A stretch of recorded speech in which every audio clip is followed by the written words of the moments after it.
مشہور سامل گلی forest anti corruption case میں جناب ایڈیشنل سیشن جج آئی وی اینٹی کرپشن کورٹ نے فارسٹ ڈپارٹمنٹ کے تمام گرفتار ملزمان کو ضمانت پر رہا کر دیا۔ ملزمان کی جانب سے ابھرتے ہوئے نوجوان وکیل جناب سردار Shahnawaz Khan advocate high court نے بحث کی۔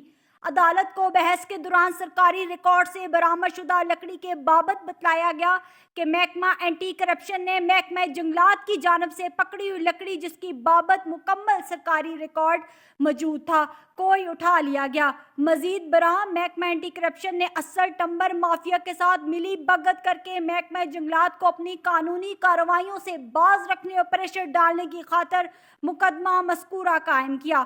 عدالت نے وکلا کے دلائل مکمل ہونے کے بعد آج تمام فارسٹ ملازمین و دیگر کی ضمانتیں منظور فرماتے ہوئے تمام گرفتار ملزمان کو ضمانت پر رہا کرنے کا حکم صادر فرمایا۔